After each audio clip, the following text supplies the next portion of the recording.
Yes, sir.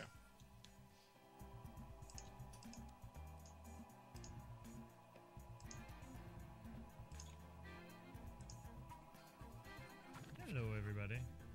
It's Tech Talk Tonight. It's episode number 29. We're flying by the seat of our pants here tonight because, hey, the studio is falling apart around me. I am up to my ankles in water, and, you know, it's probably not that safe for me to be actually talking to you right now. But I'm here with some dude and some other dude, and, you know, I don't really know, really. What's up with you guys? Gavin, out there? Hey, Britton. What's up? This is Gavin here. How's everybody doing out there? I'm doing well. I hear you're. We have a guest today. His name is Doug Lidekin. I kind of already teased him, but yeah. He's coming from the town of Champaign, Illinois. How are you doing, Doug? Good evening, America. I'm doing great. So, Doug, have you heard about Braden's troubles in the studio? Apparently, he's up to his knees, literally, in floodwaters. I have not, but that sounds very dangerous. Braden, you should tell us about this. I should tell you about this. Okay, so I'm not actually up to my we had flooding here last week, and it was great. I had to tear out all the carpet down here. Wires and stuff have gotten moved and tangled and all that fun stuff. So, yeah, we've had plenty of technical difficulties here tonight. It's also finals week here at college, which is awesome because I'll be doing a final project after the show yet. And, yeah, I'm tired. Hey, you know, like, sometimes there are priorities in life. Yes. And Tech Talk Tonight, we've been going 29 episodes. It's true. We've been going 28. We're going on to 29. And my audio quality is going to crap. Probably. Because we don't have a good connection. But that does not stop us from talking tech every week, and that's what we're going to do tonight. Exactly. We are committed to you. None of this whining anymore. We are all gung-ho towards technology and talking about it on podcasts and yelling into the microphone. Go, Gavin. So, Braden, the first story is not actually technically a tech story. Okay. But it's news that you don't know. Right. Check this out. Gavin got a DSLR camera. Ooh. And it's a Canon even. Yes. It's a fairly cheap model. The XSI entry level. Doug advised me on this. But I was hoping to get you and Doug both have DSLRs. I was hoping to take some time for the photogs in the audience to you guys can teach me about how I need to learn about this camera, how I can use it to its full advantage. Doug, how about you start? What have you found about your DSLR so far? I don't know. That it sucks to carry around, right? Yeah, it sucks to carry around. That's one thing. The second thing is that if you want to use it for everything, it's a lot more complicated to use than any other camera. That's not true. That's true. No, there's like a million settings. There's no way I'm ever going to learn all these. That's the good thing. That's the good thing. But, I mean, if it's like you and someone else that's with you, and that person has a nice, like, brand new point and shoot, they can just walk around and take a picture that will probably be just as good of a quality and so much quicker because their automatic mode is a lot better. Now, granted, you can do a lot more cool things with the DSLR, and once you learn how to do them, you'll be a lot happier with it, but it just takes... It's a lot longer process, especially a lot steeper learning curve. All right, I'm cutting in here. All right, first off, here's my Canon 40D. And yours actually, doesn't it shoot video, Gavin? Yeah, it shoots crappy video. Well, hang on. Let me talk my piece here first. First off, the little digital cameras, the all-in-ones, they give you all those options probably that this is trying, or that this does. They try to do it, but they like bury everything in menus and stuff that you have to get to. This you have physical buttons on and stuff that you're going to be able to do all the settings. So it's not like those other cameras aren't trying to do what the digital a DSLR can do. It's that they're just not doing it as well as these can. And then with all these buttons and stuff on the outside, that's what makes it seem so complicated, but really it's making it more simple for you to do and stuff. So it's just that I have to learn all the buttons is the thing. Right. My first question is, what lens do you have? Because that's the big thing. I have the fairly standard that comes with it. I don't even have it memorized at this point. The 1855 millimeter IS image stabilizing Canon. I'm just putting out a bunch of numbers and letters. Does that make sense to you? Sure. I was looking for more like what's your zoom to what to what? I don't know. Okay. So have a good... What should I get? What should I get if I'm buying a new lens? I'm not going to do that because they're way too expensive. But what if I was? Well, first off, you have a digital SLR. That's the whole point of having one. You can have different lenses. Have a good zoom, which it sounds like you have at least a decent zoom there.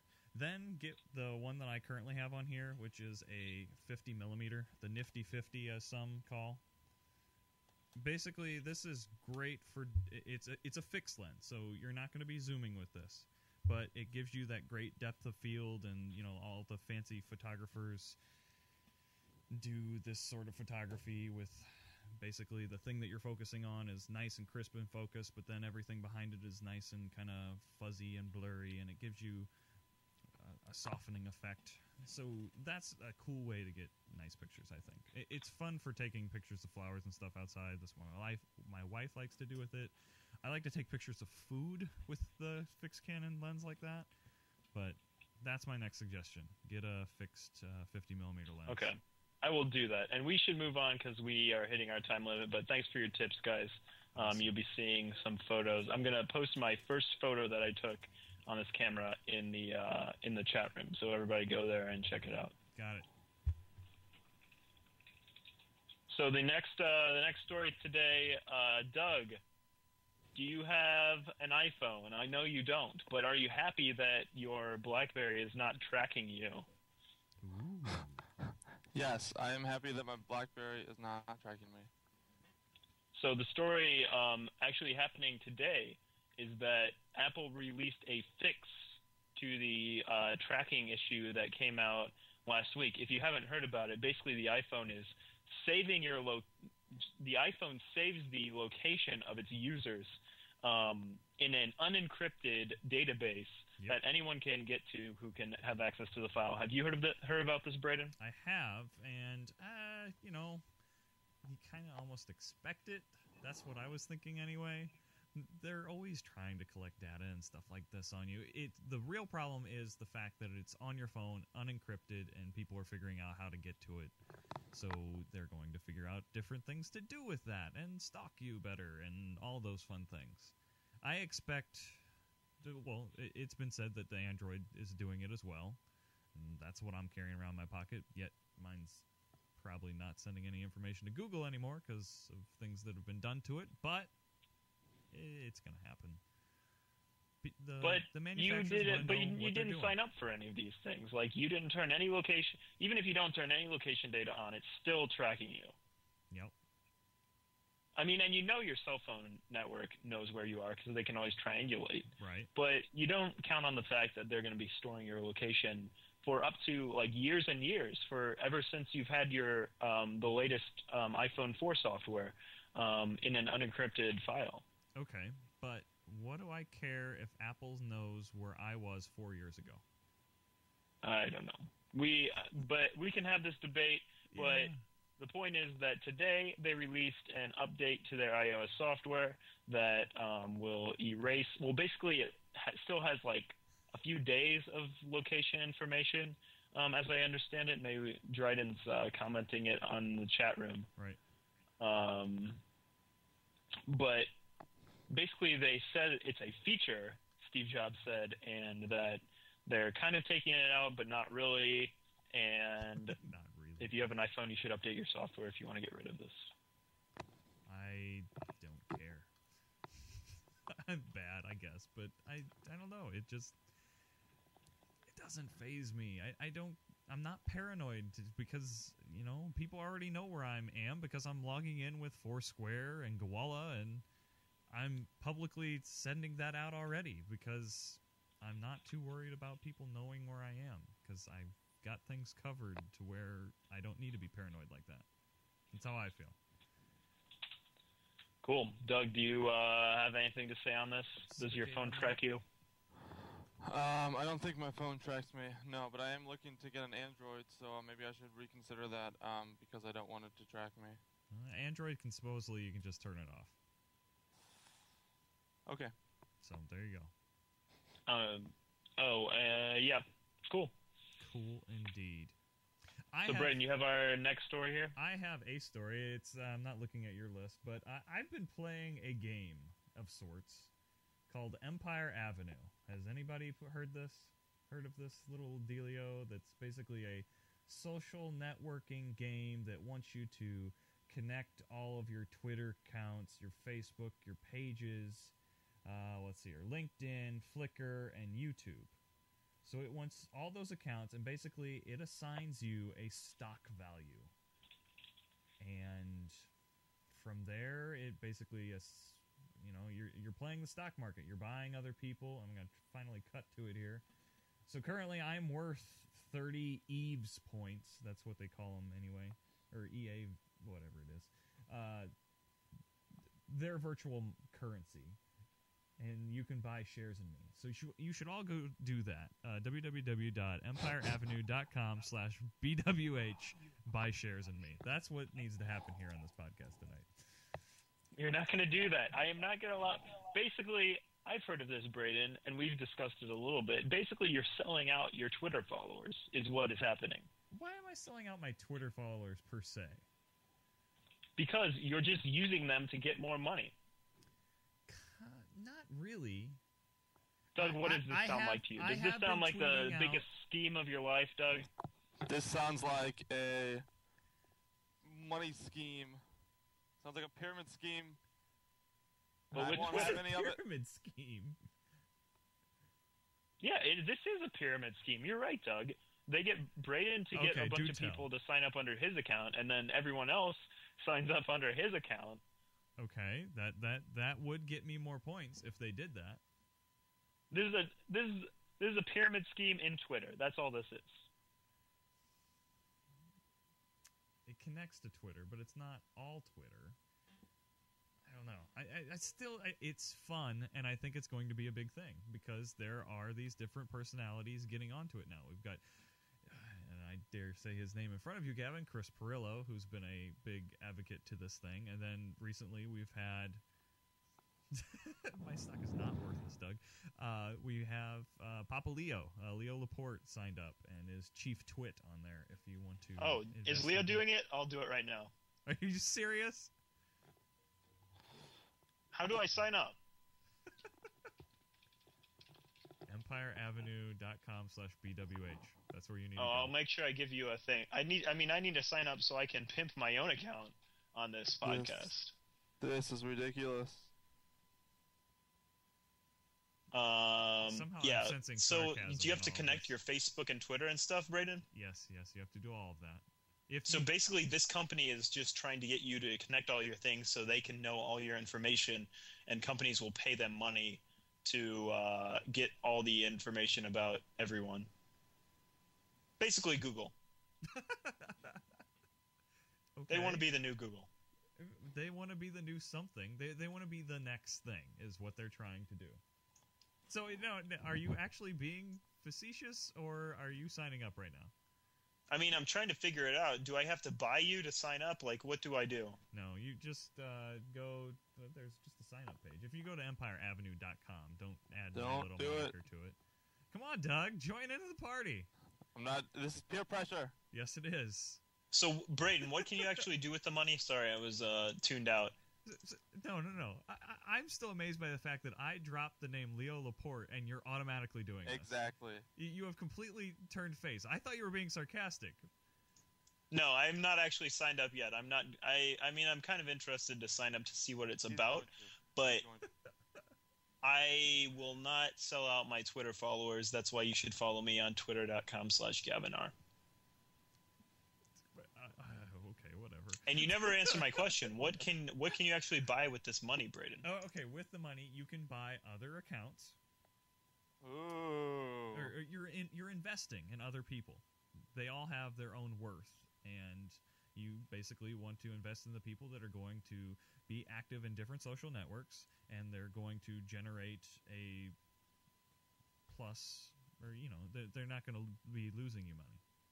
The more people that invest in them, the higher their stock rate is. It's like the stock market. But how do I have money to start out with? They give you a starting amount. What if I go bankrupt?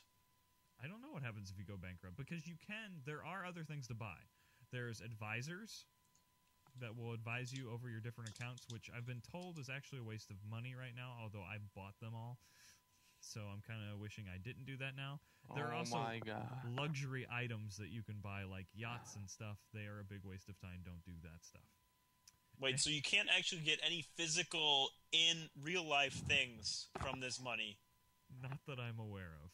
But oh my gosh, people! I think we're going to kill Doug. Doug, please. What do you got to say? What is this, like The Sims with Facebook and Twitter? Are you guys going to go home, like rush home from school and chat with your friends and talk about crap? There's a real stock market. There's real money. There's like real life outside of this computer. But I could lose real money there, and Doug. buy stock and make some money and invest in other people. I could lose real money there. This is just virtual money. I can, just waste my time with virtual money as opposed to real money.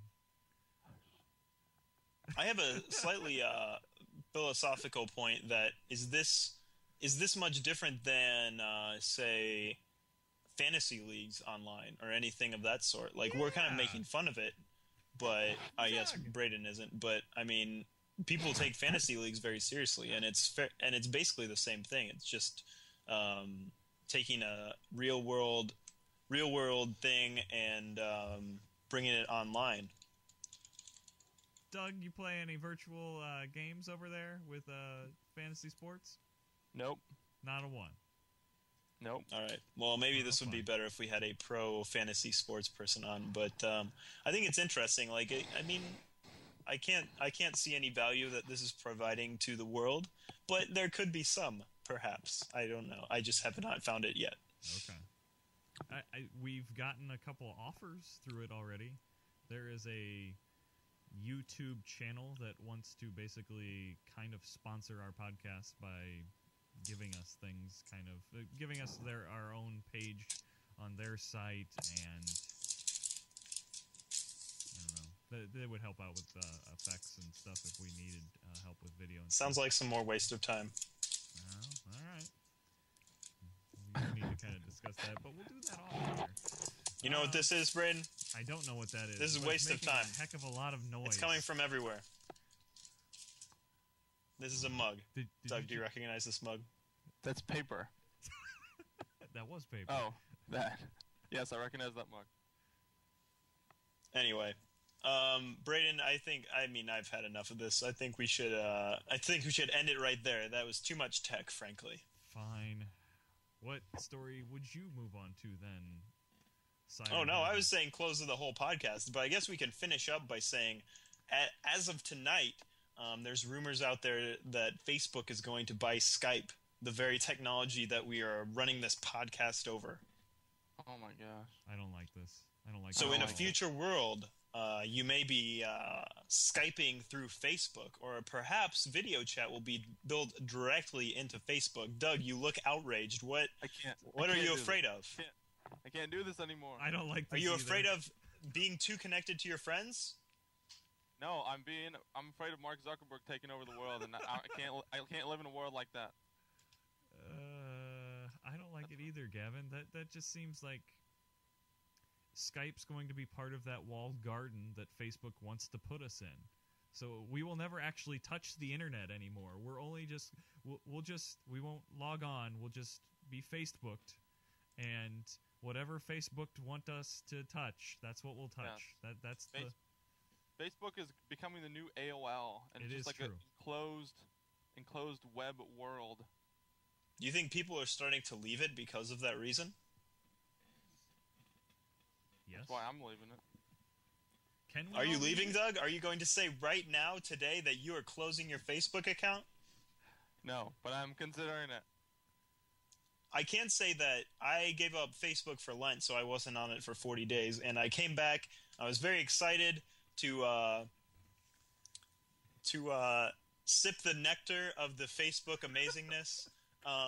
but honestly, it's not that great. I haven't really been on it too much. It's lacking what I used to enjoy about it. Facebook's not a big deal for me anymore. What did you used to enjoy about it?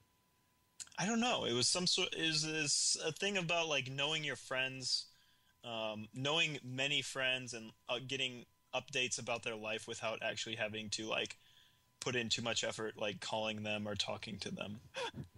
So stalking. I think that's true. I think Facebook is all about stalking, frankly. That makes sense. So can we just like make this blood pact that we're all just gonna quit Facebook? Yes. Oh, I mean, you can't quit. See, is the thing. That's the other thing I've noticed from the past 40 days, guys. that like you just don't hear about some things. Don't do it, Brayden. No, we'll just all open a vein here, and don't do it. We'll offer that blood sacrifice to delete our Facebook accounts. I believe we have to chant Mark Zuckerberg backwards or something, and they eventually take us off the server, and then that's it's all over then. I don't think that's wise, but like I was saying, you do miss things like event updates and like things that happen only in Facebook that don't happen in real life. So you can't get out is the problem. And see, there are people just now getting on Facebook. Like I just had another friend just first account that they've ever put on Facebook and stuff. And there's a lot of businesses I'm sure that could benefit from it now. That's like everybody's moving there now. So, I don't know. Do you guys like Twitter better than Facebook? Nathan in the chat room is saying that Twitter is worse than Facebook. Depends on how you use Twitter. It depends on how you use it. Really? Is that all you got? That's all I got. What do you got? How do you use Twitter? I use Twitter. I don't tweet a lot. I tweet about once a day, maybe twice. I share my Instagram photos. I share some links, great. And that's about it. Okay. And speaking of how you use it, I feel like we're not using this video stream very well. So with that, we are going to shut down the Tech Talk tonight. Unless you have anything else, Brayden. I think our conclusion here, and probably our show title, is "The Internet is dumb. Why are you here?" Exactly. Now get back to work. Yeah. This is over. And broke. Thank you, everybody, for watching. This has been Tech Talk Tonight. Follow me at BradenH on Twitter if I'm still there, or Facebook.com/TechTalkTonight or /SlimMovies, and Twitter.com/GavinArm. Bye. Doug? You can, no. I don't want you to... Get out of here.